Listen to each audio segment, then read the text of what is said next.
Hi everybody, this is Rose Sharon and I'm back again with another movie review. I just recently watched Blue Velvet, which is the precursor to Twin Peaks. And if you know me, you know that I'm a massive David Lynch fan, have been for years. I didn't get into the whole Twin Peaks cult phenomenon until much later in my life. I had always loved the theme song for Twin Peaks and never really watched it, but the minute I started watching Twin Peaks, I knew that it was a show for me, just like Unsolved Mysteries and X-Files and Outer Limits. I thought, yes, this is where I feel comfortable. This is my domain because I'm familiar with this domain more so than most. I could tell you stories. Believe me, a lot of my best ideas come from real life. There are a lot of parallels. If you look at just David Lynch's style, the opening itself is very evocative of Twin Peaks, the Blue Velvet, and remembering the Black Lodge and the Red Room, the curtains, and I thought, there's fire. He uses the element of fire. He uses lighting. He uses different gradients of colors or desaturation. He uses very inexpensive filming technique, which my friend, as a budding cinematographer, wants to learn more. So we're going to be looking at more of David Lynch's films. I'm like, yes, please do. I'd always wanted to see Blue Velvet. It is disturbing. It is a very disturbing film. It is so disturbing.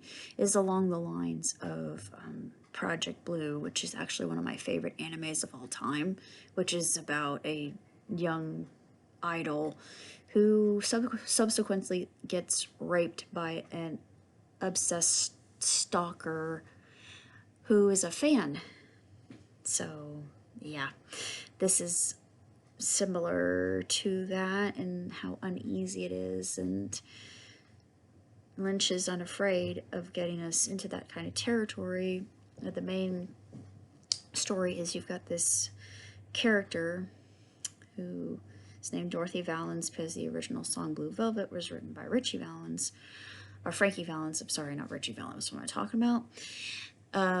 Song by Roy Orbison, but she's a woman who is captive.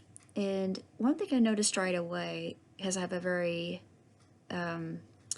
learned eye, but her choice, the dresses that she was wearing were very sensual.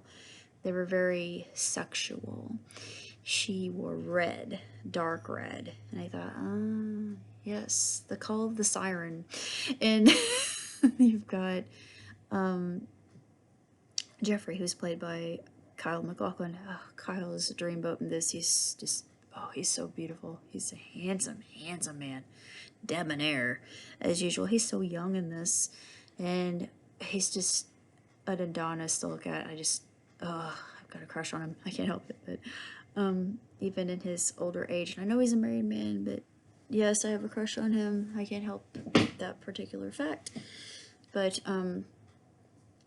he gets involved through the prodding of his girlfriend, and her name's Sandy, and she wears a lot of pink. And of course, if you know anything about the color pink, it's a very virginal color. It's not mature like the deep maroon is that Dorothy wears. And I thought, I see what you're doing, David.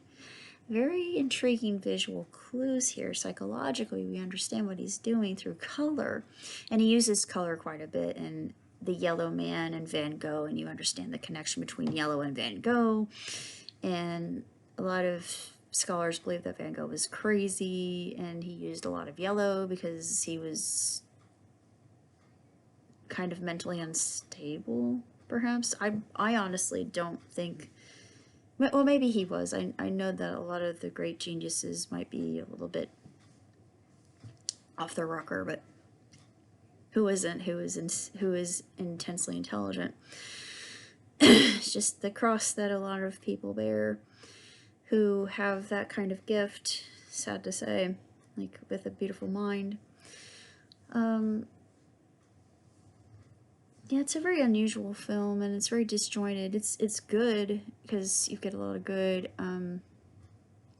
angles and exposure, and there's a kind of a voyeur shot that's not really a voyeur shot. You just see Dorothy, her naked backside, just kind of in low light, and you could see that Jeffrey's looking at her. He's hiding in the closet, looking at her from a distance. You're like, voyeur shot. Just so similar to one of my favorite film directors, Alfred Hitchcock.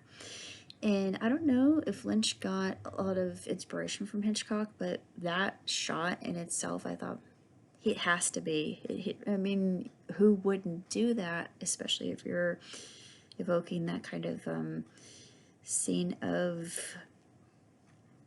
the temptation, well, more like the temptation of it, the illicitness of it, the vulnerability of it. It's just so much to be taken from a lot of the scenes that he does.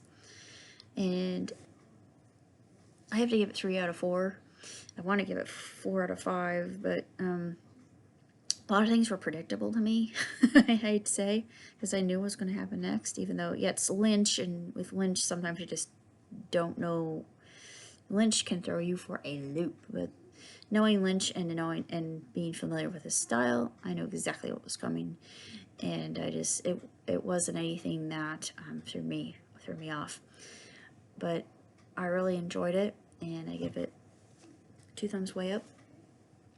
And if you're a fan of Lynch's work, then you owe it to yourself to watch Blue Velvet, because I think that was his first. I don't know if Mulholland Drive or Lost Highway. I can't really recall if I'm remembering correctly or not. It may be Mulholland Drive that was his first, or maybe Eraserhead.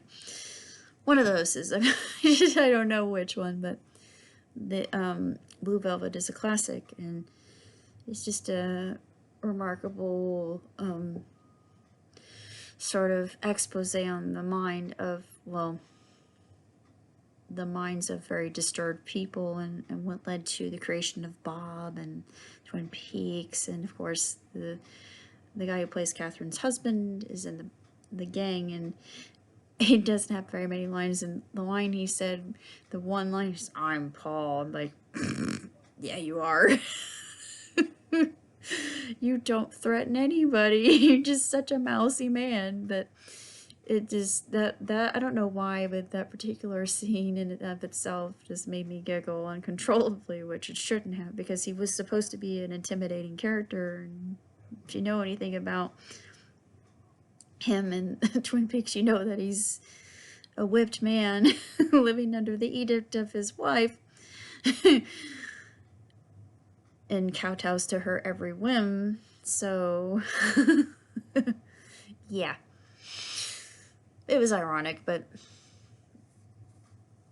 if you're very alert, then you know that there are a lot of things that he likes to use themes. And it was supposed to be one thing I learned from my friend is it was supposed to be 4 hours for a film, and there was a lot that was just cut out entirely that just had no continuity with the film whatsoever. It made no sense. I mean, it didn't add anything to the story. It was just, there. But that's all I have to say about Blue Velvet. So until next time, live long, prosper. Ciao, tutti.